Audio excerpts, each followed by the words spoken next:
Hello and welcome to Race Academy official. सत श्री अकाल सारिਆਂ ਨੂੰ नमस्ते आदाब। So welcome to Race Academy official.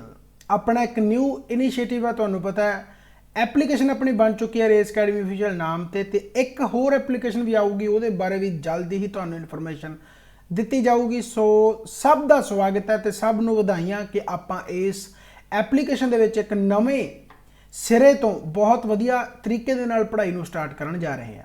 Hopefully तुसीं पहलां तो ही मेरे नाल काफ़ी टाइम तो जुड़े हुए हो, जेकर नहीं पहली बार इस यानी कि तुसीं प्लेटफॉर्म नाल जुड़े हो, चाहे वो यूट्यूब का चैनल है, चाहे अपने जिहड़ा हुण प्ले स्टोर ते यानी कि आपां जिहड़ा इनिशिएटिव स्टार्ट कर रहे हैं, यानी कि जेकर तुसीं पहली बार मेरे नाल रूबरू हो रहे हो तो मैं इस अकैडमी बारे कुछ दसना चाहना, तो बाकी जिहड़े नवें पुराने जो भी स्टूडेंट्स हैं उन्होंने मैं दसना चाहना कि इस एप्लीकेशन नूं आपां कित्थों तक किवें किवें आपां इहदे विच पढ़ाई नूं अगे लैके जाणागा। राइट है। सो पहलां तो सब नूं वधाइयां, मैनूं वधाइयां, तुहानूं सब नूं इह मुबारकां ते तुहाडे सब दा इह धन्नवाद कि जिहड़ा आपां इह इनिशिएटिव लैण जा रहे हां जां जिहड़ा इह इनिशिएटिव आपां लिआगा इह तुहाडी रिस्पॉन्स दे बदौलत नहीं हो सकदा सी। जेकर रिस्पॉन्स मिलिया एंड यकीन अपने आप ते रखिया ते साडे ते यकीन रखिया कि हाँ आपां वधिया इत्थे पढ़ाई करांगे ते पढ़ाई आउण वेले जिहड़ी आउण वाले टाइम दे विच आके आपां मुकाम उस नूं हासिल कर सके, जिहड़ा आपां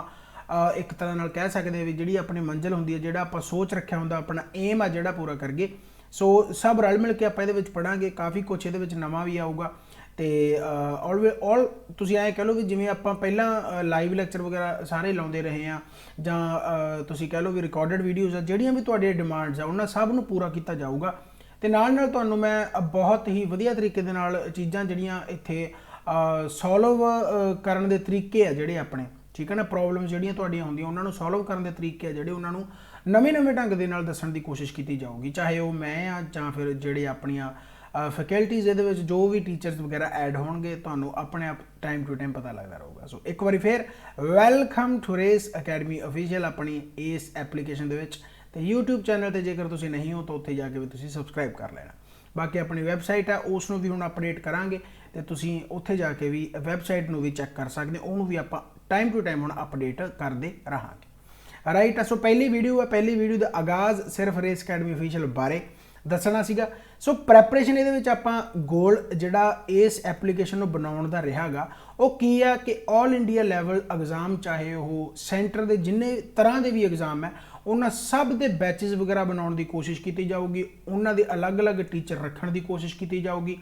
जिमें कि ऑल इंडिया लैवल एग्जाम के आप यूपीएससी तो लैके उस तो बाद एसएससी वड्डी ऑर्गेनाइजेशन आ जाती है, फिर बैंकिंग आ जाती है। सो कहने का मतलब जिन्नियां भी आ, चाहे एनटीपीसी है रेलवे के नाल रिलेटेड है, चाहे डिफेंस के नाल रिलेटेड है, जिन्नियां भी ऑर्गेनाइजेशन आ उन्होंने सब नूं कवर करने की आप कोशिश करांगे। सो सब तो पहला लैवल जिहड़ा अपना हैगा वो इंडिया लैवल के जिन्ने भी एग्जाम उन्होंने कवर करने का रहूगा। दूसरे नंबर पर स्टेट जिन्ने भी स्टेट्स आ, चाहे अपने तुसी कह लो भी उस स्टेट का पेपर चाहे तुसी नहीं देना बट उन्होंने जिन्ने भी प्रीवियस ईयर पेपर होंगे उन्होंने आप सॉल्व करने की कोशिश करांगे, क्योंकि सबजैक्ट तो उही रहिंदा गा ना। हाँ स्टेट जीके जिहड़ा उहदा जरूर फर्क पै सकदा है। जेकर तुसी पंजाब की तैयारी करते हो तो आई थिंक तुसी हरियाणे के पेपर भी दिंदे होंगे, आई थिंक तुसी हिमाचल के पेपर भी दिंदे होंगे, आई थिंक तुसी राजस्थान के पेपर भी दिंदे होंगे। सो जिहड़े जिहड़े बॉर्डर लगदे उन्होंने तो तुसी दिंदे ही होंगे ना। सो उन्होंने आप स्टेट जीके है जिहड़ी जां स्टैटिक जीके जिहड़ी वो आप करने की कोशिश करांगे। ते बाकी जिहड़े कॉमन सबजैक्ट है जिवें जीएस दे विच हो गए, हिस्टरी पॉलिटिक्स जां जो भी स्टेट दे विच एग्जाम होंदे रहिंदे उन्हां नूं आपां कवर करने की कोशिश करांगे, यानी कि ऑल स्टेट लैवल एग्जाम। ते इहदे विच जिहड़ा अपना मेन फोकस अपनी रीजनल लैंगुएज यानी कि आपां पीपीएससी दे विच खास ध्यान इत्थे देना ही देना। ते बाकी पीपीएससी दे नाल नाल जिन्ने तरह के भी अपने पंजाब दे विच पेपर होंदे आ, चाहे वो PSSB है, चाहे पुड्डा, चाहे PSPCL हो गया, जां फिर कोई भी जिहड़ी ऑर्गेनाइजेशन है जिहड़े पंजाब दे पेपर नूं सॉल्व कराउंदी आ, यानी कि पंजाब के पेपर जिहड़े लैंदी आ उन्हां बारे भी आपां चर्चा करांगे। हालांकि सिविल सर्विस वास्ते एक अलग तरह की अकैडमी बन रही है ऑफिशियल, जिहड़ी सिविल सर्विस की ही तैयारी करवाऊगी। जिहड़ी दूसरी एप्लीकेशन अपनी तैयार हो रही है उहदे बारे भी तुहानूं टाइम टू टाइम जानकारी मिल जूगी, बस वो भी ऐ कह लो भी थोड़े दिनों तक वो भी होने वाली है, उहदी जानकारी तुहानूं वीडियोज़ दे विच मिल जाएगी। तीसरे नंबर पर आप स्कूल लर्निंग है। स्कूल लर्निंग तुसीं ऐ कह सकते हो भी एक तरह नाल एक तां स्कूल के बच्चों वास्ते यह फायदा दे सकती है एप्लीकेशन। जेकर कई बारी जिवें हुण आपां ਲੋਕਡਾਊਨ ਦੇ ਟਾਈਮ ਪੀਰੀਅਡ ਦੇ ਵਿੱਚ ਤੁਸੀਂ ਦੇਖਦੇ ਹੋ ਕਿ ਜਿੰਨੇ ਵੀ ਸਕੂਲ ਦੇ ਬੱਚੇ ਆਨਲਾਈਨ ਪੜ੍ਹ ਰਹੇ ਆ, ਸੋ ਉਸ ਨੂੰ ਦੇਖਦੇ ਹੋਏ ਸਕੂਲ ਲਰਨਿੰਗ ਦਾ ਵੀ ਖਾਸ ਧਿਆਨ ਦਿੱਤਾ ਜਾਊਗਾ ਇੱਥੇ। ਯਾਨੀ ਕਹਿਣ ਦਾ ਮਤਲਬ ਆਪਾਂ 6ਵੀਂ ਤੋਂ ਲੈ ਕੇ 12ਵੀਂ ਤੱਕ ਦੇ ਜਿਹੜੇ ਸਬਜੈਕਟ ਆ ਕੰਪਲੀਟ ਕਰਾਂਗੇ। ਹੁਣ ਇਹ ਦੋ ਤਰੀਕੇ ਨਾਲ ਫਾਇਦਾ ਦੇ ਸਕਦੇ ਆ। ਇੱਕ ਤਾਂ ਜਦੋਂ ਵੀ ਆਪਾਂ ਕਿਸੇ ਵੀ ਸਿਵਲ ਸਰਵਿਸ ਦੀ ਤਿਆਰੀ ਕਰਦੇ ਆ ਜਾਂ ਆਪਾਂ ਕਿਸੇ ਵੀ ਸਟੇਟ ਐਗਜ਼ਾਮ ਦੀ ਤਿਆਰੀ ਕਰਦੇ ਆ, ਤੁਸੀਂ ਅਕਸਰ ਸੁਣਦੇ ਹੋਵੋਗੇ ਹਰੇਕ ਟੀਚਰ ਜਿਹੜਾ ਕਹਿੰਦਾਗਾ ਕਿ ਤੁਸੀਂ NCERT ਕਵਰ ਕਰੋ ਜਾਂ ਤੁਸੀਂ ਜਿਹੜੇ ਪੰਜਾਬ ਬੋਰਡ ਦੀਆਂ ਜਿੰਨੀਆਂ ਵੀ ਬੁੱਕਸ ਆ ਉਹਨਾਂ ਨੂੰ ਕਵਰ ਕਰੋ। ਸੋ ਜਦੋਂ ਤੁਸੀਂ ਵੀ civil service the I think 0 level ਤੋਂ ਸਟਾਰਟਿੰਗ ਜਦੋਂ ਵੀ ਕਰੋਗੇ ਤਾਂ ਤੁਹਾਨੂੰ ਇਹ ਜਿਹੜੀਆਂ ਬੁੱਕਸ ਆ ਇਹਨਾਂ ਨੂੰ ਕੰਪਲੀਟ ਕਰਨਾ ਆਪਣੇ ਆਪ ਦੇ ਵਿੱਚ ਇੱਕ ਵੱਡਾ ਟਾਸਕ ਬਣ ਜਾਂਦਾ, ਕਿਉਂਕਿ ਤੁਹਾਡੇ ਤੋਂ ਪੜ੍ਹਿਆ ਨਹੀਂ ਜਾਂਦਾ ਤੇ ਤੁਹਾਨੂੰ ਇਹ ਹੁੰਦਾ ਵੀ ਕੋਈ ਨਾ ਕੋਈ ਸਾਨੂੰ ਉਹਦਾ ਨਿਚੋੜ ਆ ਜਿਹੜਾ ਕੱਢ ਕੇ ਦੇ ਦੇ। ਸੋ ਇਸ ਸਕੂਲ ਲਰਨਿੰਗ ਦੇ ਵਿੱਚ ਕਹਿਣ ਦਾ ਮਤਲਬ ਜਿੰਨੇ ਵੀ ਸਕੂਲ ਲੈਵਲ ਦੇ ਐਗਜ਼ਾਮ ਹੁੰਦੇ ਆ ਜਾਂ ਫਿਰ ਸਕੂਲ ਲੈਵਲ ਦੇ ਜਿੰਨੀਆਂ ਵੀ ਬੁੱਕਸ ਆ ਉਹਨਾਂ ਦੇ ਨਿਚੋੜ ਮਿਲਣਗੇ। ਫਿਰ ਚਾਹੇ ਉਹਨੂੰ ਕੋਈ ਸਕੂਲ ਵਾਲਾ ਬੱਚਾ ਸੁਣ ਲੇ ਤੇ ਜਾਂ ਫਿਰ ਕੋਈ ਵੀ ਸਿਵਲ ਸਰਵਿਸ ਦਾ ਐਸਪਾਇਰੈਂਟ ਸੁਣ ਸਕਦਾ ਜਾਂ ਕੋਈ ਵੀ ਜਿਹੜਾ ਯਾਨੀ ਕਿ ਜਿਸ ਨੂੰ ਨੀਡ ਹੈ NCERT ਨੂੰ ਪੜ੍ਹਨ ਦੀ, PSEB ਯਾਨੀ ਕਿ ਪੰਜਾਬ ਸਕੂਲ ਐਜੂਕੇਸ਼ਨ ਬੋਰਡ ਦੀਆਂ ਜਿੰਨੀਆਂ ਵੀ ਕਿਤਾਬਾਂ ਗਈਆਂ ਉਹਨਾਂ ਨੂੰ ਪੜ੍ਹਨ ਦੀ, ਯਾਨੀ ਕਿ 6ਵੀਂ ਤੋਂ ਲੈ ਕੇ 12ਵੀਂ ਤੱਕ ਦੀਆਂ ਕਲਾਸਾਂ ਆਪਾਂ ਇਹਦੇ ਵਿੱਚ ਕਵਰ ਕਰਾਂਗੇ। ਫਿਰ ਚਾਹੇ ਉਹਦੇ ਵਿੱਚ ਮੈਥ ਹੋਵੇ, ਚਾਹੇ ਕੋਈ GS ਦਾ ਪਾਰਟ ਹੈ ਯਾਨੀ ਕਿ ਚਾਹੇ ਜੀਓਗ੍ਰਾਫੀ ਹੋਵੇ, ਚਾਹੇ ਹਿਸਟਰੀ ਹੋਵੇ, ਚਾਹੇ ਕੋਈ ਵੀ ਸਬਜੈਕਟ ਆ, ਸਾਰੇ ਸਬਜੈਕਟਾਂ ਨੂੰ ਇੱਥੇ ਬਹੁਤ ਵਧੀਆ ਢੰਗ ਦੇ ਨਾਲ ਆਪਾਂ ਕਵਰ ਕਰਾਂਗੇ ਤੇ ਐਕਸਪਰਟਿਜ਼ ਦੁਆਰਾ ਕਰਾਵਾਂਗੇ। ਇਹ ਨਹੀਂ ਹੈਗਾ ਕਿ ਇੱਕੋ ਹੀ ਟੀਚਰ ਆਇਆ ਤੇ ਉਹ ਸਾਰੇ ਸਬਜੈਕਟ ਹੀ ਕਰਾ ਗਿਆ। ਆਪਾਂ ਟੀਚਰ ਇੱਥੇ ਸਪੈਸ਼ਲ ਟੀਚਰ ਲੈ ਕੇ ਆਵਾਂਗੇ ਜਿਹੜੇ ਤੁਹਾਨੂੰ ਐਕਸਪਰਟਿਜ਼ ਆ ਜਿਹੜੇ ਉਸ ਸਬਜੈਕਟ ਨੂੰ ਪੂਰਨ ਤੌਰ ਤੇ ਤੁਹਾਨੂੰ ਸਮਝਾ ਸਕਣ ਤੇ ਪੂਰਨ ਤੌਰ ਤੇ ਤੁਹਾਡੇ ਸਾਹਮਣੇ ਉਹਨਾਂ ਚੀਜ਼ਾਂ ਨੂੰ ਰੂਬਰੂ ਕਰ ਸਕਣ ਜਿਹੜੀਆਂ ਤੁਹਾਨੂੰ ਆਮ ਤੌਰ ਤੇ ਆਮ ਜ਼ਿੰਦਗੀ ਦੇ ਵਿੱਚ ਪ੍ਰੋਬਲਮਸ ਆਉਂਦੀਆਂ, ਰਾਈਟ। ਸੋ ਇਸੇ ਤਰੀਕੇ ਦੇ ਨਾਲ ਤੁਸੀਂ ਕਹਿ ਸਕਦੇ ਹੋ ਕਿ ਆਪਣਾ ਇਨੀਸ਼ੀਏਟਿਵ ਜਿਹੜਾ ਹੈਗਾ ਉਹ ਸਭ ਚੀਜ਼ਾਂ ਨੂੰ ਲੈ ਕੇ ਹੀ ਹੈ। ਇੱਕ ਤਰ੍ਹਾਂ ਦਾ ਇਹ ਕਾਲਜ ਹੈ, ਇੱਕ ਤਰ੍ਹਾਂ ਦਾ ਇਹ ਇੰਸਟੀਟਿਊਟ ਹੈ ਜਿਹਨੂੰ ਆਪਾਂ ਬਹੁਤ ਅੱਗੇ ਤੱਕ ਲੈ ਕੇ ਜਾਣਾ ਤੇ ਬਹੁਤ ਵਧੀਆ ਢੰਗ ਦੇ ਨਾਲ ਲੈ ਕੇ ਜਾਣਾ ਆਪਣੀ ਰੀਜਨਲ ਲੈਂਗੁਏਜ ਦੇ ਵਿੱਚ। ਤੇ ਇਹ ਤਾਂ ਹੈਗਾ ਹੀ ਹੈਗਾ ਕਿ ਆਪਾਂ ਇੰਗਲਿਸ਼ ਲੈਵਲ ਤੇ ਪੰਜਾਬੀ ਮੀਡੀਅਮ ਨੂੰ ਨਾਲ ਲੈ ਕੇ ਚੱਲਾਂਗੇ, ਬਾਈਲਿੰਗੁਅਲ ਬੇਸਡ ਜਿਹਨੂੰ ਆਪਾਂ ਕਹਿ ਦਿੰਦੇ ਆ ਕਿ ਤੁਹਾਨੂੰ ਸਾਰੀਆਂ ਚੀਜ਼ਾਂ ਸਮਝ ਆਉਂਦੀਆਂ ਰਹਿਣ। ਇਹ ਕੋਈ ਪ੍ਰੋਬਲਮ ਨਹੀਂ ਆਊਗੀ ਹੁਣ ਤੋਂ ਬਾਅਦ ਕਿ ਆਪਾਂ ਇੱਕ ਪਾਸੇ ਇੰਗਲਿਸ਼ ਦੇ ਕੁਐਸਚਨ ਕਰ ਰਹੇ ਹਾਂ ਤੇ ਰੀਜਨਲ ਦੇ ਨਹੀਂ ਕਰ ਰਹੇ। ਸੋ ਆਪਾਂ ਨੂੰ ਦੋਨਾਂ ਨੂੰ ਕੰਬਾਈਨ ਕਰਕੇ ਇਹਨਾਂ ਚੀਜ਼ਾਂ ਨੂੰ ਅੱਗੇ ਲੈ ਕੇ ਆਵਾਂਗੇ, ਰਾਈਟ ਹੈ। ਸੋ ਆਲ ਇੰਡੀਆ ਲੈਵਲ ਐਗਜ਼ਾਮ ਹੋਗਾ ਜਿਹੜਾ ਵੱਡਾ ਪਾਰਟ ਕਵਰ ਕਰਾਂਗੇ। ਉਸ ਤੋਂ ਬਾਅਦ ਆ ਜਾਂਦਾ ਸੈਂਟਰ ਲੈਵਲ ਦਾ ਐਗਜ਼ਾਮ ਯਾਨੀ ਕਿ ਜਿਹੜਾ ਸਟੇਟ ਲੈਵਲ ਦਾ ਐਗਜ਼ਾਮ ਆ ਜਾਂਦਾ ਜਿਹੜਾ ਕਿ ਆਪਣਾ ਪੰਜਾਬ ਮੋਸਟ ਪ੍ਰੋਬੇਬਲੀ ਜਾਂ ਹਰਿਆਣਾ ਹੋ ਗਿਆ, ਰਾਜਸਥਾਨ ਹੋ ਗਿਆ, ਹਿਮਾਚਲ ਪ੍ਰਦੇਸ਼ ਹੋ ਗਿਆ, ਇਹਨਾਂ ਨੂੰ ਕਵਰ ਕਰੂਗਾ। ਤੇ ਉਸ ਤੋਂ ਬਾਅਦ ਵਾਲਾ ਪਾਰਟ ਜਿਹੜਾ ਆ ਜਾਂਦਾ ਸਕੂਲ ਲਰਨਿੰਗ ਜਿਹਦੇ ਵਿੱਚ ਆਪਾਂ NCERT ਹੋ ਗਿਆ, PSEB ਹੋ ਗਿਆ, ਯਾਨੀ ਕਿ ਇਹਨਾਂ ਦੀਆਂ ਬੁੱਕਸ ਨੂੰ ਜਿਹੜਾ ਕਵਰ ਆਪਾਂ ਕਰਨ ਦੀ ਕੋਸ਼ਿਸ਼ ਕਰਾਂਗੇ। ਸੋ ਪ੍ਰੈਪਰੇਸ਼ਨ ਆਪਣੀ ਯਾਨੀ ਕਿ ਇਹਨਾਂ ਬੇਸਿਸ ਤੇ ਹੁੰਦੀ ਰਹੂਗੀ। ਇਹਦੇ ਵਿੱਚ ਯਾਨੀ ਕਿ ਸਾਰੇ ਪੇਪਰ ਆ ਜਾਣਗੇ ਜਿਨ੍ਹਾਂ ਦੀ ਵੀ ਤੁਸੀਂ ਤਿਆਰੀ ਕਰਦੇ ਹੋ, ਰਾਈਟ ਹੈ। ਚਾਹੇ ਉਹ ਫਿਰ ਕਿਸੇ ਵੀ ਆਰਗੇਨਾਈਜੇਸ਼ਨ ਨਾਲ ਰਿਲੇਟਡ ਹੈ, ਚਾਹੇ ਮਾਸਟਰ ਕੇਡਰ ਹੋ ਗਿਆ, ਚਾਹੇ B.tech ਹੋ ਗਿਆ, ਯਾਨੀ ਕਿ ਜਿੰਨੀਆਂ ਵੀ ਆਰਗੇਨਾਈਜੇਸ਼ਨ ਆ ਜਿਹੜੇ ਪੇਪਰ ਲੈਂਦੀਆਂ ਗਵਰਨਮੈਂਟ ਉਹਨਾਂ ਦੀ ਆਪਾਂ ਤਿਆਰੀ ਕਰਨ ਦੀ ਕੋਸ਼ਿਸ਼ ਕਰਾਂਗੇ। ਈਵਨ ਕਿ ਪ੍ਰਾਈਵੇਟ ਕੰਪਨੀਆਂ ਉਹਨਾਂ ਦੇ ਵੀ ਜਿਹੜੇ ਐਪਟੀਟਿਊਡ ਟੈਸਟ ਵਗੈਰਾ ਹੁੰਦੇ ਆ ਉਹ ਵੀ ਕਰਵਾਉਣ ਦੀ ਆਪਾਂ ਕੋਸ਼ਿਸ਼ ਕਰਾਂਗੇ। B.tech ਤੋਂ ਬਾਅਦ ਜਿਹੜੀਆਂ ਕੰਪਨੀਆਂ ਜਿਵੇਂ ਟੈਸਟ ਲੈਂਦੀਆਂ ਉਹਨਾਂ ਦੀ ਵੀ ਆਪਾਂ ਲਿਆਉਣ ਦੀ ਕੋਸ਼ਿਸ਼ ਤੇ ਕਰਾਂਗੇ। ਇਸ ਤੋਂ ਬਾਅਦ ਫੈਸਿਲਿਟੀਜ਼ ਇਹਦੇ ਵਿੱਚ ਤੁਹਾਨੂੰ ਕਿਹੜੀਆਂ ਮਿਲਣਗੀਆਂ। ਫ੍ਰੀ ਲੈਕਚਰਸ ਤਾਂ ਆਲਵੇਜ਼ ਤੁਹਾਨੂੰ ਐਂ ਕਹਿ ਲਓ ਵੀ ਇਹ ਤਾਂ ਮਿਲਣੇ ਹੀ ਮਿਲਣੇ, ਇਹ ਤਾਂ ਅਪਡੇਟ ਹੁੰਦੇ ਹੀ ਰਹਿਣੇ, ਫ੍ਰੀ ਲੈਕਚਰ ਤਾਂ ਮਿਲਦੇ ਹੀ ਰਹਿਣੇ ਆ। ਬਟ ਕਿਉਂਕਿ ਯੂ ਨੋ ਦੈਟ ਕਿ ਆਪਾਂ ਨੂੰ ਜਿਹੜੇ ਪੇਡ ਕੋਰਸ ਆ ਉਹਦੇ ਵਿੱਚ ਸੀਕੁਐਂਸ ਮਿਲ ਜਾਂਦਾ ਗਾ। ਜਦੋਂ ਵੀ ਆਪਾਂ ਕੋਈ ਬੈਚ ਲੈ ਕੇ ਆਉਣੇ ਆ ਜਿਹਦੇ ਵਿੱਚ ਪੇਡ ਹੁੰਦਾ ਯਾਨੀ ਕਿ ਪੇਡ ਲੈਕਚਰ ਹੁੰਦਾ, ਇਹਦੇ ਵਿੱਚ ਨਾ ਇੱਕ ਸੀਕੁਐਂਸ ਦਾ ਸਭ ਤੋਂ ਵੱਡਾ ਰੋਲ ਹੋ ਜਾਂਦਾ ਕਿ ਜੇਕਰ ਮੰਨ ਲਓ ਤੁਸੀਂ ਕਿਸੇ ਸਬਜੈਕਟ ਦੀ ਕੰਪਲੀਸ਼ਨ ਦੀ ਤਿਆਰੀ ਕਰ ਰਹੇ ਹੋ, ਮੰਨ ਲਓ ਆਪਸ਼ਨਲ ਦੀ ਤਿਆਰੀ ਕਰ ਰਹੇ ਹੋ, ਜਾਂ ਤੁਸੀਂ ਐਂ ਕਹ ਲਓ ਵੀ ਪੋਲਿਟੀ ਕੰਪਲੀਟ ਕਰਨੀ ਹੈ, ਜਾਂ ਤੁਸੀਂ ਜੀਓਗ੍ਰਾਫੀ ਕੰਪਲੀਟ ਕਰਨੀ ਹੈ, ਜਾਂ ਤੁਸੀਂ ਪਰਟੀਕੂਲਰ ਕੋਈ ਪੇਪਰ ਭਰਿਆ ਹੋਇਆ, ਜਾਂ ਉਹ ਪਟਵਾਰੀ ਬੈਚ ਹੋ ਗਿਆ, ਜਾਂ ਫਿਰ ਕੋਈ ਵਾਕਫ ਦਾ ਬੈਚ ਹੋ ਗਿਆ, ਜਾਂ ਕਹਿ ਲਓ ਵਾਰਡ ਅਟੈਂਡੈਂਟ ਦਾ ਬੈਚ ਹੋ ਗਿਆ, ਜਾਂ ਫਿਰ PPSC ਦੇ ਅੰਡਰ ਕੋਈ ਪੇਪਰ ਨਿਕਲਿਆ ਹੋਇਆ। ਸੋ ਕਹਿਣ ਦਾ ਮਤਲਬ ਉਹਨਾਂ ਦਾ ਪੇਡ ਬੈਚ ਬੱਚੇ ਲੈਣ ਦੀ ਬਹੁਤ ਜ਼ਿਆਦਾ ਤਾਂਘ ਰੱਖਦੇ ਆ। ਉਹਨਾਂ ਨੂੰ ਇਹ ਹੁੰਦਾ ਵੀ ਇੱਕ ਬੈਚ ਸਾਨੂੰ ਪੇਡ ਮਿਲ ਜੇ ਤੇ ਇੱਕ ਪਰਟੀਕੂਲਰ ਪੇਪਰ ਤੇ ਫੋਕਸ ਰੱਖ ਕੇ ਸਾਨੂੰ ਪੜ੍ਹਾਇਆ ਜਾਵੇ। ਸੋ ਇਸ ਚੀਜ਼ ਨੂੰ ਉਸ ਦੇ ਵਿੱਚ ਕਰਕੇ ਹੀ ਲਿਆ ਗਿਆ ਕਿ ਪੇਡ ਲੈਕਚਰ ਉਨੇ ਹੀ ਇੰਪੋਰਟੈਂਟ ਹੋ ਜਾਂਦੇ ਆ, ਕਿਉਂਕਿ ਇੱਥੇ ਟੀਚਰ ਦੀ ਰਿਸਪੌਂਸਿਬਿਲਟੀ ਵੀ ਬਣ ਜਾਂਦੀ ਆ। ਫ੍ਰੀ ਦੇ ਵਿੱਚ ਦੋਨੇ ਚੀਜ਼ਾਂ ਹੀ ਆ ਜਾਂਦੀਆਂ। ਹਾਲਾਂਕਿ ਕੋਈ ਵੀ ਟੀਚਰ ਐਸਾ ਨਹੀਂ ਹੋਊਗਾ ਕਿ ਉਹ ਫ੍ਰੀ ਦੇ ਵਿੱਚ ਮਾੜਾ ਪੜ੍ਹਾਊਗਾ, ਰਿਸਪੌਂਸਿਬਿਲਟੀ ਉੱਥੇ ਹੁੰਦੀ ਆ, ਬਟ ਉੱਥੇ ਸਟੂਡੈਂਟ ਐਂਡ ਤੋਂ ਥੋੜ੍ਹਾ ਜਿਹਾ ਯਾਨੀ ਕਿ ਤੁਸੀਂ ਐਂ ਕਹਿ ਲਓ ਵੀ ਘੱਟ ਪ੍ਰਭਾਵ ਦਿਖਦਾ ਗਾ। ਸਟੂਡੈਂਟ ਨੂੰ ਫ੍ਰੀ ਲੈਕਚਰ ਦੀ ਜਿਵੇਂ ਕਹਿੰਦੇ ਨਾ ਵੀ ਮੁਫਤ ਦੇ ਖਾਣੇ ਦੀ ਕਦਰ ਨਹੀਂ ਹੁੰਦੀ। ਸੋ ਇਸ ਕਰਕੇ ਪੇਡ ਲੈਕਚਰ ਵਗੈਰਾ ਲਿਆਉਣ ਦੀ ਕੋਸ਼ਿਸ਼ ਕੀਤੀ ਗਈ ਆ। ਹਾਲਾਂਕਿ ਇਹ ਕੋਈ ਐ ਨਹੀਂ ਹੈਗਾ ਵੀ ਪੇਡ ਕੋਰਸ ਦੇ ਵਿੱਚ ਪਤਾ ਨਹੀਂ 10,000 15,000 20,000 ਦੀ ਇਹ ਇਹੋ ਜਿਹੀ ਇੱਕ ਅਮਾਊਂਟ ਰਹੂਗੀ ਜਿਹਦੇ ਨਾਲ ਤੁਹਾਨੂੰ ਵੀ ਕੋਈ ਜ਼ਿਆਦਾ ਦੁੱਖ ਨਹੀਂ ਲੱਗੂਗਾ, ਤੇ ਬਾਕੀ ਇਹਦੇ ਨਾਲ ਤੁਹਾਡੀ ਇੱਕ ਆਪਣੇ ਆਪ ਦੀ ਰਿਸਪੌਂਸਿਬਿਲਟੀ ਬਣ ਜੂ ਕਿ ਹਾਂ ਮੈਂ ਪੈਸੇ ਦਿੱਤੇ ਤੇ ਮੈਂ ਪੜ੍ਹਾਂ ਪ੍ਰੋਪਰ ਢੰਗ ਦੇ ਨਾਲ। ਤੇ ਬਾਕੀ ਟੀਚਰ ਦੀ ਰਿਸਪੌਂਸਿਬਿਲਿਟੀ ਵੀ ਬਣ ਜਾਂਦੀ ਵੀ ਜੇਕਰ ਅਸੀਂ ਬੱਚਿਆਂ ਤੋਂ ਪੈਸੇ ਲੈ ਰਹੇ ਹਾਂ ਤਾਂ ਅਸੀਂ ਉਹਨਾਂ ਨੂੰ ਪੂਰਨ ਤੌਰ ਤੇ ਜਿਹੜਾ ਵੀ ਮਟੀਰੀਅਲ ਹੈ, ਸਟੱਡੀ ਮਟੀਰੀਅਲ ਆ, ਉਹ ਦੇ ਸਕੀਏ। ਹੁਣ ਪੇਡ ਲੈਕਚਰ ਦੇ ਵਿੱਚ ਤੁਹਾਨੂੰ PDF ਹੋ ਗਈਆਂ, ਸਭ ਮਿਲਣਗੀਆਂ, ਕੰਟੈਂਟ ਸਭ ਮਿਲੂਗਾ, ਅਸਾਈਨਮੈਂਟਸ ਮਿਲਣਗੀਆਂ, ਤੁਹਾਨੂੰ ਪ੍ਰੋਪਰ ਇੱਕ ਤਰ੍ਹਾਂ ਨਾਲ ਵਰਕ ਮਿਲੂਗਾ ਵੀ ਤੁਸੀਂ ਆਹ ਵਰਕ ਕਰਨਾ। ਡੇਲੀ ਕਲਾਸਿਸ ਲੱਗਣਗੀਆਂ, ਡੇਲੀ ਕਲਾਸਿਸ ਉਹ ਲਾਈਵ ਵੀ ਹੋ ਸਕਦੀਆਂ, ਰਿਕਾਰਡਡ ਵੀ ਹੋ ਸਕਦੀਆਂ। ਲਾਈਵ ਬੇਸਿਕਲੀ ਜਿਹੜੇ ਰਹਿਣਗੇ ਉਹ ਡਾਊਟ ਕਲਾਸਾਂ ਹੁੰਦੀਆਂ, ਜਿਵੇਂ ਤੁਸੀਂ ਮੰਨ ਲਓ ਡਾਊਟ ਕਲਾਸ ਆ ਜਿਹੜੀ ਉਹ ਪਾ ਸਕਦੇ ਹੋ। ਇੱਥੇ ਬਹੁਤ ਤਕੜੀ ਇੱਕ ਸੁਵਿਧਾ ਦਿੱਤੀ ਗਈ ਹੈ ਬੈਚ ਦੇ ਵਿੱਚ ਕਿ ਤੁਸੀਂ ਆਪਣਾ ਕੋਈ ਵੀ ਪੇਜ ਤੇ ਕੁਐਸਚਨ ਲਿਖ ਕੇ ਉਹ ਡਾਕੂਮੈਂਟ ਨੂੰ ਅਪਲੋਡ ਕਰ ਸਕਦੇ ਹੋ ਤੇ ਸਾਡੇ ਤੱਕ ਕੁਐਸਚਨ ਪਹੁੰਚਾ ਸਕਦੇ ਹੋ। ਜੇ ਮੰਨ ਲਓ ਹਾਈ ਕੋਰਟ ਆ, ਜਿਵੇਂ ਹਾਈ ਕੋਰਟ ਦੇ ਵਿੱਚ ਡਿਸਕ੍ਰਿਪਸ਼ਨ ਦਾ ਪੇਪਰ ਹੁੰਦਾ ਹੈਗਾ ਨਾ, ਡਿਸਕ੍ਰਿਪਟਿਵ, ਤਾਂ ਡਿਸਕ੍ਰਿਪਟਿਵ ਦੇ ਪੇਪਰ ਦੇ ਵਿੱਚ ਕੀ ਹੁੰਦਾ ਵੀ ਇੱਕ ਤੁਹਾਨੂੰ ਟੌਪਿਕ ਆਉਂਦਾ, ਤੁਸੀਂ ਉਸ ਟੌਪਿਕ ਨੂੰ ਲਿਖਣਾ ਹੁੰਦਾ ਹੈਗਾ, ਤਾਂ ਉਵੇਂ ਵੀ ਤਿਆਰੀ ਕਰਵਾਈ ਜਾ ਸਕਦੀ। ਮੰਨ ਲਓ ਤੁਹਾਨੂੰ ਮੈਂ ਟੌਪਿਕ ਦੇਤਾ, ਕੋਈ ਟੌਪਿਕ ਤੁਸੀਂ ਲਿਖਿਆ ਆਪਣੇ ਤੌਰ ਤਰੀਕੇ ਦੇ ਨਾਲ ਜਿਵੇਂ ਵੀ ਲਿਖਿਆ, ਠੀਕ ਹੈ, ਇੰਗਲਿਸ਼ ਦੇ ਵਿੱਚ ਜਿਵੇਂ SSC ਦੇ ਵਿੱਚ ਵੀ ਆਉਂਦਾ ਗਾ, ਤੁਹਾਨੂੰ ਪਤਾ ਟਾਇਰ 3 ਤੋਂ ਬਾਅਦ, ਰਾਈਟ ਆ। ਸੋ ਕਹਿਣ ਦਾ ਮਤਲਬ ਡਿਸਕ੍ਰਿਪਟਿਵ ਆ ਜਿਹੜਾ ਉਹ ਤੁਸੀਂ ਲਿਖ ਕੇ ਉਹਨੂੰ ਅਪਲੋਡ ਕਰ ਸਕਦੇ ਹੋ, ਉਹਦੀ ਚੈਕਿੰਗ ਹੋ ਸਕਦੀ ਹੈ ਵੀ ਤੁਸੀਂ ਕਿਵੇਂ ਲਿਖਿਆ, ਉਹਦੇ ਵਿੱਚ ਸੁਧਾਰ ਕਿਵੇਂ ਹੋ ਸਕਦਾ, ਯਾਨੀ ਕਿ ਬਹੁਤ ਤਕੜੇ ਫੀਚਰ, ਰਾਈਟ ਆ। ਸੋ ਪੇਡ ਲੈਕਚਰ ਆਪਾਂ ਲਿਆਉਣ ਦੀ ਕੋਸ਼ਿਸ਼ ਕਰਾਂਗੇ। ਕਿਹੜਾ ਪੇਡ ਲੈਕਚਰ ਪਹਿਲਾਂ ਆਊਗਾ ਇਹਦੀ ਜਾਣਕਾਰੀ ਤੁਹਾਨੂੰ ਮਿਲ ਜਾਵੇਗੀ, ਰਾਈਟ। ਮੈਂ ਸਿਰਫ ਇੱਥੇ ਫੀਚਰਸ ਦੱਸ ਰਿਹਾ, ਫੈਸਿਲਿਟੀਜ਼ ਦੱਸ ਰਿਹਾ ਵੀ ਜਿਹੜੀ ਤੁਹਾਨੂੰ ਫੈਸਿਲਿਟੀਜ਼ ਮਿਲਣਗੀਆਂ ਹੀ ਇਸ ਪਲੇਟਫਾਰਮ ਤੇ। ਪੇਡ ਲੈਕਚਰ ਹੋਣਗੇ ਜਿਹਦੇ ਵਿੱਚ MCQ ਹੋ ਗਏ, ਤੁਹਾਡੇ ਟੈਸਟ ਟਾਈਮ ਟੂ ਟਾਈਮ ਹੈ, ਬਾਕੀ PDF ਕੰਟੈਂਟ, ਵੀਡੀਓ ਸਭ ਕੁਝ ਮਿਲੂਗਾ ਜੋ ਤੁਹਾਨੂੰ ਚਾਹੀਦਾ। ਇਸ ਤੋਂ ਬਾਅਦ ਆ ਗਈ ਸਪੈਸ਼ਲ ਬੈਚ। ਸਪੈਸ਼ਲ ਬੈਚ ਦਾ ਮਤਲਬ ਜਿਵੇਂ ਕਿ ਤੁਸੀਂ ਐਂ ਕਹਿ ਲਓ, ਕਈ ਵਾਰੀ ਕਈ ਬੱਚੇ ਸਾਨੂੰ ਇਹੋ ਜਿਹੇ ਮਿਲ ਜਾਂਦੇ ਜਿਹੜੇ ਬਿਗਨਰ ਹੁੰਦੇ ਆ, ਉਹ ਕਹਿੰਦੇ ਵੀ ਸਾਨੂੰ ਬਿਲਕੁਲ 0 ਲੈਵਲ ਤੋਂ ਕਰਾਓ। ਕਈ ਬੱਚੇ ਇਹੋ ਹੁੰਦੇ ਵੀ ਸਾਨੂੰ ਸਿਰਫ ਰਿਵੀਜ਼ਨ ਬੈਚ ਚਾਹੀਦਾ ਜੀ, ਸਾਨੂੰ ਕੱਲੀ ਰਿਵੀਜ਼ਨ ਯਾਨੀ ਕਿ MCQ ਬੇਸਡ ਕਰਵਾਓ।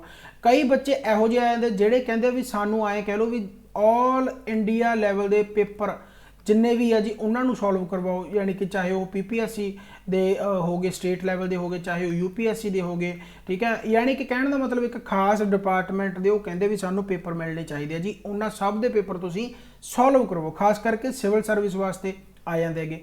ਕੁਝ ਸਪੈਸ਼ਲ ਬੈਚ ਐਸੇ ਹੁੰਦੇ ਜਿਵੇਂ ਮੰਨ ਲਓ ਤੁਸੀਂ ਸੁਣਿਆ ਹੋਊਗਾ super 30 batch, super 40 batch, super 50 batch. ਇਹਦੇ ਵਿੱਚ ਐਂ ਕਹਿ ਲਓ ਵੀ ਪਰਸਨਲ ਟਿਊਟਰ ਰੱਖਿਆ ਜਾਂਦਾ ਹੈਗਾ। ਪਰਸਨਲ ਟਿਊਟਰ ਦਾ ਮਤਲਬ ਤੁਹਾਨੂੰ ਟਾਈਮ ਟੂ ਟਾਈਮ ਗਾਈਡੈਂਸ ਮਿਲੂਗੀ, ਬਿਲਕੁਲ ਤੁਹਾਨੂੰ ਹਰ ਰੋਜ਼ ਫੋਨ ਤੇ ਤੁਹਾਡੇ ਨਾਲ ਵਾਰਤਾ ਕੀਤਾ ਜਾਊਗਾ, ਜਾਂ ਤੁਸੀਂ ਆਪਣੀ ਗੱਲ ਆ ਜਿਹੜੀ ਉਹ ਪਰਸਨਲ ਟਿਊਟਰ ਦਾ ਮਤਲਬ ਪਰਸਨਲ ਤੁਹਾਨੂੰ ਟੀਚਰ ਇੱਕ ਅਸਾਈਨ ਹੋ ਜਾਊਗਾ ਪਰਟੀਕੂਲਰ ਸਬਜੈਕਟ ਵਾਸਤੇ, ਤੇ ਉਸ ਟੀਚਰ ਨਾਲ ਤੁਸੀਂ ਕਦੋਂ ਵੀ ਰਾਬਤਾ ਕਰ ਸਕਦੇ ਹੋ ਤੇ ਉਹ ਟੀਚਰ ਤੁਹਾਡੇ ਸਪੈਸ਼ਲ ਡਾਊਟਸ ਕਲੀਅਰ ਕਰੇਗਾ। ਸੋ ਪਰਸਨਲ ਟਿਊਟਰ ਇਹ ਸਪੈਸ਼ਲ ਬੈਚ ਦਾ ਹੀ ਇੱਕ ਪਾਰਟ ਹੈ। ਸੋ ਮੇਰੇ ਹਿਸਾਬ ਨਾਲ ਤੁਸੀਂ ਸਮਝ ਰਹੇ ਹੋ ਕਿ ਮੇਰਾ ਕਿਹੜਾ ਜਿਹੜਾ ਵਿਜ਼ਨ ਕੀ ਹੈ।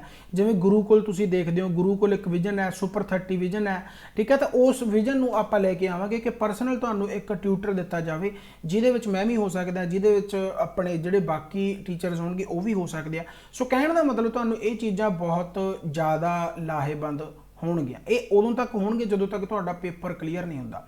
ਸੋ ਕਹਿਣ ਦਾ ਮਤਲਬ ਮੇਰੇ ਹਿਸਾਬ ਨਾਲ ਪਰਸਨਲ ਟਿਊਟਰ ਤੁਹਾਨੂੰ ਬਹੁਤ ਵਧੀਆ ਇਹ ਫੀਚਰ ਹੈ ਜਿਹੜਾ ਕਵਰ ਹੋ ਸਕਦਾ ਹੈਗਾ। ਪਰਸਨਲ ਟਿਊਟਰ ਦਾ ਵੀ ਇੱਕ ਅਲੱਗ ਤੋਂ ਬੈਚ ਬਣ ਸਕਦਾ, ਉਹਦੇ ਵਿੱਚ ਤੁਹਾਨੂੰ ਇਨਕਲੂਡ ਕਰਕੇ ਸਿਰਫ ਉਹ ਤੁਹਾਡੇ ਨਾਲ ਵਾਰਤਾ ਜਿਹੜਾ ਟੀਚਰ ਦਾ ਹੀ ਰਹੂਗਾ, ਤੁਸੀਂ ਚੈਟਿੰਗ ਕਰ ਸਕਦੇ ਹੋ, ਜਦੋਂ ਮਰਜ਼ੀ ਉਹਨਾਂ ਨਾਲ ਗੱਲਬਾਤ ਕਰ ਸਕਦੇ ਹੋ, ਪਰਸਨਲ ਕੰਟੈਕਟ ਵਗੈਰਾ ਸਭ ਕੁਝ ਹੋ ਸਕਦਾ ਹੈਗਾ। ਅੱਛਾ, ਮੌਕ ਟੈਸਟ ਸੀਰੀਜ਼ ਤਾਂ ਮੋਸਟ ਇੰਪੋਰਟੈਂਟ ਪਾਰਟ ਰਹਿੰਦਾ ਹੀ ਰਹਿੰਦਾ। ਫਿਰ ਜਦੋਂ ਵੀ ਕੋਈ ਪੇਪਰ ਆਊਗਾ ਉਹਦੀ ਮੌਕ ਟੈਸਟ ਸੀਰੀਜ਼ ਹੈ ਜਿਹੜੀ ਉਹ ਚਲਾਈ ਜਾਊਗੀ। ਸਪੈਸ਼ਲ ਮੌਕ ਟੈਸਟ ਸੀਰੀਜ਼ ਦੇ ਵਿੱਚ ਤੁਹਾਨੂੰ ਐਡ ਕੀਤਾ ਜਾਊਗਾ, ਚਾਹੇ ਉਹ ਫਿਰ ਫ੍ਰੀ ਹੋਵੇ ਚਾਹੇ ਪੇਡ ਹੋਵੇ, ਉਹ ਟਾਈਮ ਟੂ ਟਾਈਮ ਆਪਾਂ ਕਰਦੇ ਰਹਾਂਗੇ। ਸੋ ਮੇਰੇ ਹਿਸਾਬ ਨਾਲ ਜਿੰਨੇ ਵੀ ਫੀਚਰ ਤੁਸੀਂ ਕਿਸੇ ਵੀ ਇੱਕ ਆਰਗੇਨਾਈਜੇਸ਼ਨ ਦੇ ਵਿੱਚ ਭਾਲਦੇ ਹੋ ਕਿ ਸਾਨੂੰ ਇਹ ਮਿਲੂਗਾ ਜੀ, ਸਾਨੂੰ ਇਹ ਮਿਲੂਗਾ ਜੀ, ਸਾਨੂੰ ਇਹ ਮਿਲੂਗਾ, ਸਭ ਮਿਲੂਗਾ, ਠੀਕ ਹੈ। ਜਿੰਨਾ ਤੁਸੀਂ ਕੰਟੈਂਟ ਚਾਹੋਗੇ ਤੁਹਾਨੂੰ ਓਨਾ ਹੀ ਕੰਟੈਂਟ ਮਿਲੇਗਾ। ਇੰਡੀਵਿਜੂਅਲ ਕੋਰਸ ਵੀ ਆਉਣਗੇ ਜਿਨ੍ਹਾਂ ਨੂੰ ਇੰਡੀਵਿਜੂਅਲ ਦਾ ਮਤਲਬ ਜਿਵੇਂ ਮੰਨ ਲਓ 1000 ਵਕੈਬ ਹੋ ਗਈ, 5000 ਵਕੈਬ ਹੋ ਗਈ, 6000 ਵਕੈਬ ਹੋ ਗਈ, 1000 ਕੁਐਸਚਨ ਹੋ ਗਏ, ਚਾਹੇ ਉਹ ਜੀਓਗ੍ਰਾਫੀ ਤੇ ਹੋ ਗਏ, ਪੋਲਿਟੀ ਤੇ ਹੋ ਗਏ ਇੰਡੀਵਿਜੂਅਲ, ਜਾਂ ਫਿਰ complete polity batch, complete math batch. ਤਾਂ ਤੁਸੀਂ ਅਲੱਗ-ਅਲੱਗ ਸਬਜੈਕਟ ਵੀ ਕੰਪਲੀਟ ਕਰ ਸਕਦੇ ਹੋ ਐਕਸਪਰਟਿਜ਼ ਦੇ ਦੁਆਰਾ, ਰਾਈਟ। ਸੋ ਉਸ ਤਰੀਕੇ ਦੇ ਨਾਲ ਬਾਕੀ ਫਿਰ ਫੁੱਲ ਬੈਚ ਵੀ ਹੈ, ਫੁੱਲ ਬੈਚ ਦੇ ਵਿੱਚ ਤੁਹਾਨੂੰ ਸਾਰੇ ਸਬਜੈਕਟ ਆ ਜਾਣਗੇ। ਸੋ ਕਹਿਣ ਦਾ ਮਤਲਬ ਤੁਸੀਂ ਬੇਫਿਕਰ ਹੋ ਜਾਓ ਵੀ ਇਹੋ ਜਿਹੀਆਂ ਚੀਜ਼ਾਂ ਤੁਹਾਨੂੰ ਮਿਲਣਗੀਆਂ ਜਿਹੜੀਆਂ ਤੁਸੀਂ ਆਮ ਤੌਰ ਤੇ ਕਿਸੇ ਵੀ ਆਰਗੇਨਾਈਜੇਸ਼ਨ ਦੇ ਵਿੱਚ ਜਾਣ ਤੋਂ ਪਹਿਲਾਂ ਸੋਚਦੇ ਹੋ ਕਿ ਕੀ ਉੱਥੇ ਉਹ ਚੀਜ਼ ਹੋਊਗੀ ਜਾਂ ਨਹੀਂ ਹੋਊਗੀ। ਬਾਏ ਚਾਂਸ ਮੰਨ ਲਓ ਕਿ ਤੁਹਾਡੇ ਦਿਮਾਗ ਦੇ ਵਿੱਚ ਇੱਕ ਅੱਧੀ ਚੀਜ਼ ਆਉਂਦੀ ਹੈ ਕਿ ਸਰ ਇਹਦੇ ਵਿੱਚ ਫੀਚਰ ਹੈਗਾ ਜਾਂ ਨਹੀਂ ਹੈਗਾ, ਤਾਂ ਜੇਕਰ ਕੋਈ ਵੀ ਤੁਹਾਡੇ ਦਿਮਾਗ ਦੇ ਵਿੱਚ ਇਹੋ ਜਿਹੀ ਚੀਜ਼ ਆਉਂਦੀ ਹੈ ਤੁਸੀਂ ਸਾਨੂੰ ਦੱਸ ਸਕਦੇ ਹੋ ਤੇ ਉਹ ਆਪਾਂ ਫੀਚਰ ਇੱਥੇ ਐਡ ਕਰ ਸਕਦੇ ਹਾਂ। ਬਾਕੀ ਡੂ ਨਾਟ ਵਰੀ, ਮੈਂ ਤੁਹਾਨੂੰ ਹੁਣੇ ਦੱਸ ਕੇ ਹਟਿਆ ਕਿ ਆਪਣੀ ਇੱਕ ਐਪ ਹੋਰ ਬਣ ਰਹੀ ਹੈ। ਜਿਹੜੀਆਂ ਮੈਨੂੰ ਕਮੀਆਂ ਇਸ ਐਪ ਦੇ ਵਿੱਚ ਲੱਗੀਆਂ ਉਹ ਦੂਸਰੀ ਐਪ ਕੰਪਲੀਟ ਕਰਦੀ ਹੈ। ਇਸੇ ਕਰਕੇ ਮੈਂ ਦੋ ਐਪਲੀਕੇਸ਼ਨਾਂ ਨੂੰ ਇੱਕ ਯਾਨੀ ਕਿ ਤੁਸੀਂ ਕਹਿ ਸਕਦੇ ਹੋ ਵੀ ਇੱਕ ਰੇਲ ਗੱਡੀ ਜਿਵੇਂ ਆਪਾਂ ਕਹਿੰਦੇ ਨਾ ਵੀ ਇੱਕ ਪਲੇਟਫਾਰਮ ਤੇ ਚੱਲਦੀ ਹੈ, ਤਾਂ ਉਵੇਂ ਆਪਾਂ ਦੋ ਗੱਡੀਆਂ ਨੂੰ ਇੱਕੋ ਪਲੇਟਫਾਰਮ ਤੇ ਲੈ ਕੇ ਆਵਾਂਗੇ, ਠੀਕ ਹੈ ਨਾ। ਸੋ ਜੋ ਕਮੀਆਂ ਇਹਦੇ ਵਿੱਚ ਮਾੜੀਆਂ ਮੋਟੀਆਂ ਮੈਨੂੰ ਲੱਗੀਆਂ ਉਹ ਇਹ ਐਪ ਆ ਜਿਹੜੀ ਦੂਸਰੀ ਉਹ ਕੰਪਲੀਟ ਕਰੂਗੀ। ਇਹਦਾ ਨਾਮ ਕੀ ਹੈ ਉਹ ਮੈਂ ਹਜੇ ਥੋੜਾ ਜਿਹਾ ਉਹਦੇ ਵਾਸਤੇ ਤੁਹਾਨੂੰ ਮੈਂ ਵੇਟ ਕਰਨ ਲਈ ਕਹੂੰਗਾ, ਥੋੜਾ ਜਿਹਾ ਵੇਟ ਕਰ ਲਓ, ਫਿਰ ਮੈਂ ਤੁਹਾਨੂੰ ਦੱਸ ਦੂੰਗਾ। ਤੇ ਬਾਕੀ ਮੇਰੇ ਹਿਸਾਬ ਨਾਲ ਤੁਹਾਨੂੰ ਇਹ ਫੈਸਿਲਿਟੀਜ਼ ਬਹੁਤ ਵਧੀਆ ਲੱਗ ਰਹੀਆਂ ਹੋਣਗੀਆਂ। ਜਿਹੜੇ ਬੱਚੇ ਕਾਫੀ ਟਾਈਮ ਤੋਂ ਆਪਣੇ ਨਾਲ ਜੁੜੇ ਹੋਏ ਉਹਨਾਂ ਨੂੰ ਤਾਂ ਪਤਾ ਹੀ ਹੈ ਪੜ੍ਹਾਉਣ ਦਾ ਢੰਗ, ਤੇ ਜਿਨ੍ਹਾਂ ਨੂੰ ਮੰਨ ਲਓ ਨਹੀਂ ਆਈਡੀਆ ਹੈਗਾ, ਹਜੇ ਨਵੇਂ ਹੋ, ਤੁਸੀਂ ਰੇਸ ਅਕੈਡਮੀ ਅਫੀਸ਼ੀਅਲ YouTube ਤੇ ਜਾ ਸਕਦੇ ਹੋ। ਉੱਥੇ ਜਿਹੜੀਆਂ ਮੇਰੀਆਂ ਵੀਡੀਓਜ਼ ਆ ਉਹ ਤੁਸੀਂ ਦੇਖ ਸਕਦੇ ਹੋ, ਬਾਕੀ ਜਿਹੜੇ ਟੀਚਰਸ ਆ ਉਹਨਾਂ ਦੀ ਤੁਸੀਂ ਵੀਡੀਓ ਦੇਖ ਸਕਦੇ ਹੋ। ਬਾਕੀ ਜਰਾਂਦ ਰੱਖੋ, ਜਿਵੇਂ ਮੈਂ ਹਰ ਵਾਰੀ ਕਹਿਣਾ ਹੁੰਦਾ, ਤੁਸੀਂ ਜਰਾਂਦ ਰੱਖੋਗੇ ਤਾਂ ਇੱਥੇ ਹੀ ਤੁਹਾਨੂੰ videos available time to time ਹੋਣ ਲੱਗ ਜਾਣੇ। ਹੁਣ ਤੁਸੀਂ ਕਰਨਾ ਕੀ ਹੈ, ਜੇਕਰ ਮੰਨ ਲਓ ਤੁਸੀਂ ਇਹ ਸਾਰੀਆਂ ਚੀਜ਼ਾਂ ਦੇ ਵਿੱਚ ਇੰਟਰਸਟਡ ਹੋ, ਮੈਂ ਕੋਈ ਪੇਡ ਬੈਚ ਹਜੇ ਲਾਂਚ ਨਹੀਂ ਕਰ ਰਿਹਾ, ਜੇਕਰ ਕਰਾਂਗੇ ਤਾਂ ਉਹਦੀ ਵੀ ਜਾਣਕਾਰੀ ਤੁਹਾਨੂੰ ਮਿਲ ਜੂਗੀ। ਮੈਂ ਸਿਰਫ ਇਹ ਚਾਹਣਾ ਕਿ ਤੁਸੀਂ ਇੱਕ ਵਾਰੀ ਇਸ ਰੇਸ ਅਕੈਡਮੀ ਐਪ ਨੂੰ ਦੇਖ ਲਵੋ, ਪਰਖ ਲਵੋ। ਕਹਿਣ ਦਾ ਮਤਲਬ ਕੀ ਹੈ ਕਿ ਇੱਕ ਯੂਜ਼ਡ ਟੂ ਹੋ ਜਾਓ, ਠੀਕ ਹੈ ਨਾ। ਤਾਂ ਜੇਕਰ ਤੁਸੀਂ ਕੋਈ ਵੀ ਚੀਜ਼ ਨੂੰ ਜੁਆਇਨ ਕਰਨਾ ਚਾਹੁੰਦੇ ਹੋ ਤਾਂ ਤੁਸੀਂ ਇੱਕ ਮੈਨੂੰ ਮੇਲ ਕਰ ਸਕਦੇ ਹੋ। ਮੰਨ ਲਓ ਕਈ ਵਾਰੀ ਕੋਈ ਬੈਚ ਲਾਂਚ ਹੁੰਦਾ, ਹਜੇ ਫਿਲਹਾਲ ਤਾਂ ਮੈਂ ਤੁਹਾਨੂੰ ਸਿਰਫ ਫੀਚਰ ਦੱਸਿਆ, ਜਦੋਂ ਵੀ ਬੈਚ ਲਾਂਚ ਹੋਊਗਾ ਉਦੋਂ ਵੀਡੀਓ ਪਾਈ ਜਾਊਗੀ ਤਾਂ ਤੁਹਾਨੂੰ ਉਹ ਵੀਡੀਓ ਮਿਲ ਜਾਵੇਗੀ, ਓਬਵੀਅਸਲੀ ਗੱਲ ਹੈ, ਠੀਕ ਹੈ। YouTube ਤੇ ਵੀ ਮਿਲ ਜੂਗੀ, ਮੈਂ YouTube ਤੇ ਵੀ ਵੀਡੀਓ ਪਾਊਂਗਾ, ਉੱਥੇ ਵੀ ਤੁਹਾਨੂੰ ਵੀਡੀਓ ਮਿਲ ਜੂਗੀ। ਉੱਥੋਂ ਤੁਹਾਨੂੰ ਪਤਾ ਲੱਗ ਜਾ ਕਰਨਾ ਕਿ ਬੈਚ ਵਗੈਰਾ ਕਿਹੜਾ ਆ ਰਿਹਾ ਹੈਗਾ। ਤੇ ਜਦੋਂ ਵੀ ਤੁਸੀਂ ਕੋਈ ਵੀ ਬੈਚ ਜੁਆਇਨ ਕਰਨਾ ਹੋਇਆ ਤਾਂ pcspunjab49@gmail.com ਤੁਸੀਂ ਇੱਥੇ ਮੈਨੂੰ ਮੇਲ ਕਰ ਸਕਦੇ ਹੋ। ਆਹ ਮੇਰਾ ਕੰਟੈਕਟ ਨੰਬਰ ਆ। ਸਭ ਤੋਂ ਬੈਸਟ ਚੀਜ਼ ਇਹੀ ਹੈ ਕਿ ਤੁਸੀਂ ਮੈਨੂੰ ਮੈਸੇਜ ਕਰੋ, ਹਾਂ 24 ਘੰਟੇ ਦੇ ਅੰਦਰ ਅੰਦਰ ਜਾਂ 48 ਘੰਟੇ ਦੇ ਅੰਦਰ ਅੰਦਰ ਤੁਹਾਨੂੰ ਰਿਪਲਾਈ ਆ ਜਾਊਗਾ। ਵੇਟ ਕਰ ਲਿਓ ਇਹਦੇ ਵਾਸਤੇ, ਕਿਉਂਕਿ ਇੱਥੇ ਮੈਸੇਜ ਬਹੁਤ ਆ ਜਾਂਦੇ ਆ 8986906566। ਬਾਕੀ ਮੈਂ ਇਹਨੂੰ ਵੀ ਥੋੜਾ ਜਿਹਾ ਆਪਾਂ ਬਿਜ਼ਨਸ ਮਾਈਂਡਡ ਹੋਵਾਂਗੇ ਕਿ ਮੈਂ ਕੋਈ ਐਸਾ ਆਪਣੇ ਅੰਡਰ ਕੋਈ ਰੱਖ ਸਕਾਂ ਜਿਹੜੇ ਸਿਰਫ ਇਸ ਤੇ ਹੀ ਧਿਆਨ ਦੇਣ, ਯਾਨੀ ਕਿ ਜਿੰਨੀਆਂ ਵੀ ਤੁਹਾਡੀਆਂ ਕੁਐਰੀਜ਼ ਆ ਉਹ ਫੋਨ ਤੇ ਇੱਕੋ ਵਾਰ ਚ ਸੋਲਵ ਹੋ ਜਾਣ, ਯਾਨੀ 24 ਘੰਟੇ 48 ਘੰਟੇ ਤੁਹਾਨੂੰ ਵੇਟ ਕਰਨ ਦੀ ਲੋੜ ਪਵੇ ਹੀ ਨਾ। ਸਮਝ ਗਏ ਨਾ ਗੱਲ ਨੂੰ। ਅੱਛਾ, ਵੈਬਸਾਈਟ ਆ ਜਿਹੜੀ ਇਹ ਹਜੇ ਥੋੜੀ ਜਿਹੀ ਅਪਡੇਸ਼ਨ ਹੋਣ ਵਾਲੀ ਹੈ ਇਹਦੇ ਵਿੱਚ, ਤੇ ਇਹਦੇ ਵਾਸਤੇ ਵੀ ਆਪਾਂ ਕਰਾਂਗੇ RaceAcademyOfficial.com। ਇੱਥੇ ਤੁਹਾਨੂੰ ਅਪਕਮਿੰਗ ਵੈਕੈਂਸੀਜ਼ ਹੋ ਗਈਆਂ, ਜਾਂ ਇੱਥੇ ਵੀ ਤੁਹਾਨੂੰ ਫ੍ਰੀ ਦੇ ਵਿੱਚ ਜਿਹੜੀਆਂ PDFs ਆ, ਵੀਡੀਓ ਦੇ ਲਿੰਕ ਹੈ, ਉਹ ਸਾਰਾ ਕੁਝ ਮਿਲਦਾ ਰਹੂਗਾ। ਬਾਕੀ ਜਦੋਂ ਵੀ ਕੋਈ ਨੋਟੀਫਿਕੇਸ਼ਨ ਆਉਂਦੀ ਹੈ ਉਹਦਾ ਸਿਲੇਬਸ ਕੀ ਆ, ਉਹਦਾ ਪੈਟਰਨ ਕੀ ਆ, ਫਲਾਨਾ ਧਿਉਂਕਾ, ਉਹ ਤੁਹਾਨੂੰ ਸਭ ਕੁਝ ਇੱਥੇ ਮਿਲ ਸਕਦਾ ਗਾ। ਸੋ ਇਹਦੇ ਵੀ ਆਪਾਂ ਅਪਡੇਟ ਕਰਾਂਗੇ। ਸੋ ਕਹਿਣ ਦਾ ਮਤਲਬ ਆਪਾਂ ਜਿਹੜਾ ਇੱਕ ਟੀਚਾ ਲਿਆ ਸੀ ਇੰਸਟੀਚਿਊਟ ਦਾ, ਆਪਾਂ ਉਸ ਦੇ ਆਗਾਜ਼ ਵੱਲ ਵੱਧ ਰਹੇ ਹਾਂ। ਸੋ ਮੇਰੇ ਹਿਸਾਬ ਨਾਲ ਤੁਸੀਂ ਵਧਾਈ ਦੇ ਪਾਤਰ ਹੋ। ਇਹ ਸਿਰਫ ਰਿਸਪੌਂਸ ਕਰਕੇ ਹੁੰਦਾ। ਦੇਖੋ ਜਿੱਦੀ ਜੀ ਗੱਲ ਹੈ, ਅਸੀਂ ਇਮਾਨਦਾਰੀ ਦੇ ਨਾਲ ਪੜ੍ਹਾਇਆ, ਮੈਂ ਆਪਣੀ ਇਮਾਨਦਾਰੀ ਦੇ ਨਾਲ ਇਮਾਨਦਾਰੀ ਦੇ ਨਾਲ ਇੰਨੇ ਜ਼ਿਆਦਾ ਕੰਟੈਂਟ ਬਣਾਏ ਆ, ਤੁਹਾਡੇ ਸਾਹਮਣੇ ਪੇਸ਼ ਕੀਤਾ, ਜਾਂ ਤੁਹਾਨੂੰ ਇੰਨੇ ਵਧੀਆ ਢੰਗ ਦੇ ਨਾਲ ਪੜ੍ਹਾਇਆ ਹੈਗਾ। ਜਿਹੜੇ ਤਾਂ ਮੇਰੇ ਤੋਂ ਪੜ੍ਹੇ ਆ ਉਹਨਾਂ ਨੂੰ ਤਾਂ ਪਤਾ ਹੋਊਗਾ, ਠੀਕ ਹੈ। ਤੇ ਕਾਫੀ ਐਕਸਪੀਰੀਅੰਸ ਇਸ ਫੀਲਡ ਦੇ ਵਿੱਚ ਹੋ ਚੁੱਕਿਆ। ਇਸੇ ਕਰਕੇ ਕਹਿਣਾ ਕਿ ਮੈਨੂੰ ਯਕੀਨ ਹੈ ਕਿ ਇਹ ਵੀ ਆਪਾਂ ਐਪ ਨੂੰ ਬਹੁਤ ਲੈਵਲ ਤੱਕ ਲੈ ਕੇ ਜਾਵਾਂਗੇ। ਇੱਕ ਤੁਹਾਨੂੰ ਮੈਂ ਇੱਥੇ ਇੱਕ ਯਕੀਨ ਹੋਰ ਦਿਵਾਉਣਾ ਚਾਹੁੰਦਾ ਕਿ ਇਸ ਐਪ ਤੋਂ ਦੂਸਰੀ ਐਪ ਇਸ ਤੋਂ ਵੀ ਵਧੀਆ ਹੈਗੀ, ਯਾਨੀ ਬੈਟਰ ਹੈ, ਠੀਕ ਹੈ। ਸੋ ਡੂ ਨਾਟ ਵਰੀ, ਜੇਕਰ ਤੁਹਾਨੂੰ ਇਸ ਐਪ ਦੇ ਵਿੱਚ ਕੋਈ ਵੀ ਫੀਚਰ ਵਗੈਰਾ ਦੀ ਕਮੀ ਲੱਗਦੀ ਹੈ ਤਾਂ ਤੁਸੀਂ ਮੈਨੂੰ ਪਹਿਲਾਂ ਤਾਂ ਦੱਸ ਸਕਦੇ ਹੋ, ਆਪਾਂ ਉਸ ਨੂੰ ਐਡ ਕਰਾਉਣ ਦੀ ਕੋਸ਼ਿਸ਼ ਕਰਾਂਗੇ। ਤੇ ਬਾਕੀ ਜੋ ਵੀ ਕਮੀ ਇਹਦੇ ਵਿੱਚ ਤੁਹਾਨੂੰ ਲੱਗਦੀ ਹੋ, ਆਹ ਐਪ ਜਿਹੜੀ ਦੂਸਰੀ ਹੈ ਉਹ ਤੁਹਾਡੀਆਂ ਕਮੀਆਂ ਨੂੰ ਪੂਰਾ ਕਰੂਗੀ। ਬਾਕੀ ਇੱਥੇ ਬੈਚਿਸ ਵਗੈਰਾ ਤੁਹਾਨੂੰ ਟਾਈਮ ਟੂ ਟਾਈਮ ਮਿਲਦੇ ਰਹਿਣਗੇ। ਪਹਿਲਾ ਬੈਚ ਕਿਹੜਾ ਹੋਊਗਾ ਇਹ ਹਜੇ ਡਿਸਾਈਡ ਕਰ ਰਹੇ ਹਾਂ। ਬਾਕੀ ਕੋਈ ਵੀ ਇਸ ਐਪ ਦੇ ਰਿਗਾਰਡਿੰਗ ਜਾਂ ਤੁਹਾਡਾ ਕੋਈ ਵੀ ਡਾਊਟ ਹੈ, ਮੈਨੂੰ ਤੁਸੀਂ ਇਸ ਨੰਬਰ ਤੇ ਮੈਸੇਜ ਕਰਕੇ ਪੁੱਛ ਸਕਦੇ ਹੋ। ਇੱਥੇ ਲਾਈਵ ਕਲਾਸਿਸ ਵੀ ਲੱਗਣਗੀਆਂ, ਪੇਡ ਕਲਾਸਿਸ ਵੀ ਲੱਗਣਗੀਆਂ, ਫ੍ਰੀ ਕਲਾਸਿਸ ਵੀ ਲੱਗਣਗੀਆਂ, ਤੇ ਬਾਕੀ ਮੌਕ ਟੈਸਟ ਵਗੈਰਾ ਵੀ ਲੱਗਦੇ ਰਹਿਣਗੇ। ਸੋ ਮੇਰੇ ਹਿਸਾਬ ਨਾਲ ਤੁਹਾਨੂੰ ਸਾਰੀ ਜਾਣਕਾਰੀ ਮਿਲ ਗਈ ਹੋਊਗੀ। So thank you very much, ਤੇ ਬਾਕੀ welcome to Race Academy official again.